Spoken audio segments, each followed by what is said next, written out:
You're watching KRDO News Channel 13, where the news comes first. Your news starts right now. Good morning, Colorado. It is 5 a.m. on your Thursday. It is July 30th. I'm Bryn Carmen. And I'm Josh Elma. So happy you're here. Thanks for tuning in to GMC. Let's look at our weather right now. Here is a live look right now at Cloud Camp. Another beautiful early sunrise, summer sunrise here in southern Colorado. Chris Larson joins us right now, our meteorologist in-house. And Chris, how's our forecast looking? Looks pretty nice today. Probably not quite as warm. Yesterday we were about 5 degrees above forecast highs, and we did see a couple scattered showers, but right now beautiful shot from our Steve's Paint Supply camera, and you can see that we've got generally clear skies as the camera updates right there, and you see that little jump in the cloud cover. Let's go ahead and take a look at our current temperatures.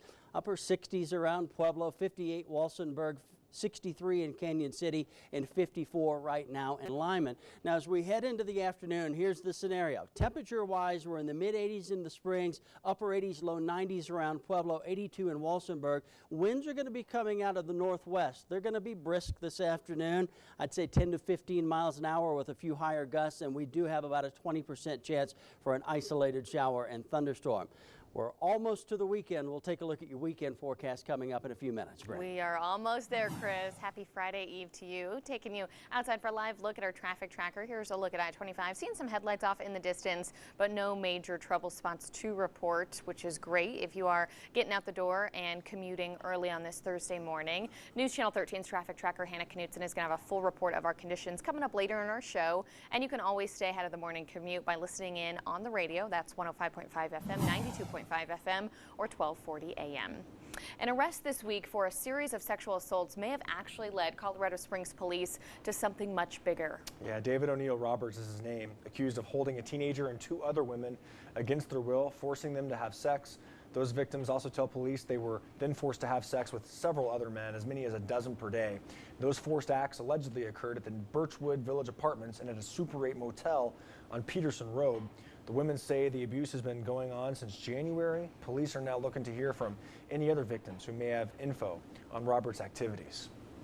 In your COVID-19 coverage, now the Governor Jared Polis has issued a statewide mask mandate. Some gyms are starting to lose memberships. News Channel 13's Colby Crosley joins us live right now with more on how one gym is handling this mask mandate. Colby?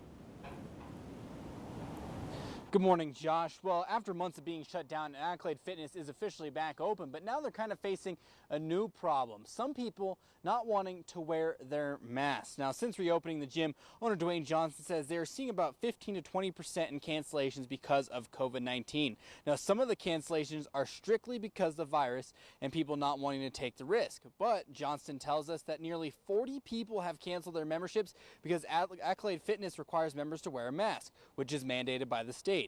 For the most part, though, people have adapted to this new mask rule. However, some do cause problems, but Johnson stresses that this is not a personal choice and that he could lose his license if he does not follow the new rules issued by the governor. Now, coming up in the next half hour, you'll hear from Johnson on what he has to say about his gym following the mandated mask ruling. So make sure you stay tuned for that. But for now, I'll send it back to you here live in Colorado Springs. Colby Crosley, KRDO News Channel 13. All right, thanks, Colby.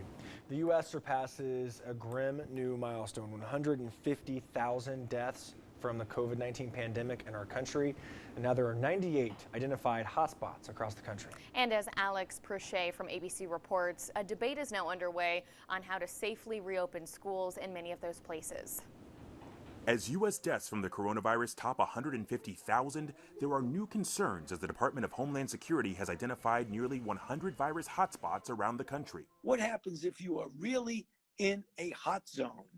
Then you got to be careful. The troubling trend is playing out across 30 states. In the South, Florida and Texas are having their deadliest days yet. They're exhausted. ER doctor Robert Rodriguez is working on the front lines in Brownsville, Texas. We're trying everything.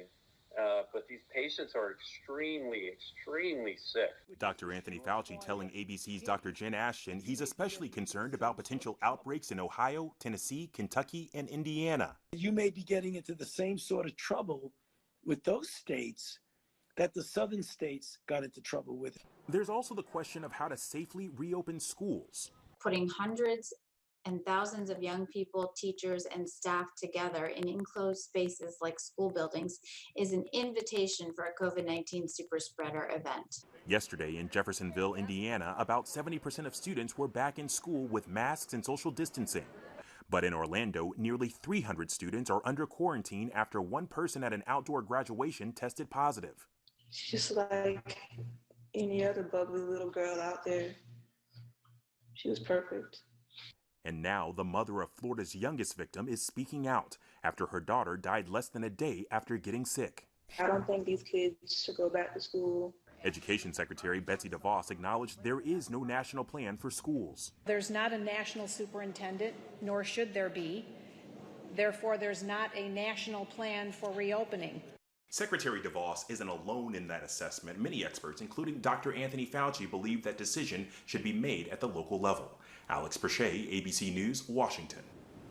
Pueblo City leaders are calling in a third party to help moderate the growing protests calling for the city's Christopher Columbus statue to be taken down. Mayor Nick Gradisar says the goal is for both protesters and counter-protesters to meet for a discussion and find some common ground. The protests have been going on every Sunday for the past 6 weeks. Since then, Mayor Gradisar says it has cost the city $65,000 for extra officers and equipment.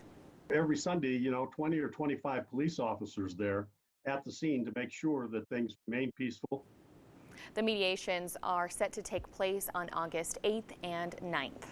Later today, a ceremonial ribbon cutting is taking place outside of the U.S. Olympic and Paralympic Museum before its grand opening to the public. It's expected to be a star-studded event with speeches from Team USA athletes and Olympic champions. News Channel 13's Mia Villanueva joins us now live from that museum with a closer look at this morning's festivities. Mia, I got a sneak peek last week. Quite the building. Yeah, Brent, I saw that. This is a really exciting day here in the Springs. We're finally getting to see it ourselves. This museum has been under construction for over 3 years, and today it is finally opening to the public. The museum is located just a few minutes from the training center downtown. That place draws in 130,000 visitors per year, but because of that, they have really limited exhibits, so that's how the idea for this museum came to be. The U.S. Olympic and Paralympic Museum will feature 12 galleries that include exhibits on athlete training, the Summer and Winter Games, and the USOPC Hall of Fame. And here's a fun fact. Today's opening actually marks the 40th anniversary of the Moscow Olympics, which were boycotted by Team USA in a government protest of the Soviet Union's invasion of Afghanistan. And many of the athletes who had qualified for the 1980 team never got another chance to compete at the Olympics. And many of those athletes are actually going to be honored here today. There is actually an entire tribute honoring that entire 1980s Team USA team, and we're going to get to see that a little later this morning. It's really exciting, guys. We can't wait to take you inside. For now, reporting live, Mia Villanueva, KRGO News Channel 13. We cannot wait to see it. Mia, thank you. Coming up later, Seed Secrets. Yeah, people here in Colorado and across the nation, really, they're getting these mystery packets from China. What you should do if you get something like this in the mail. A beautiful start to the day out in Springfield. We've got first light, and we're going to talk about very warm temperatures and some showers and thunderstorms in our forecast. We'll take a look coming up.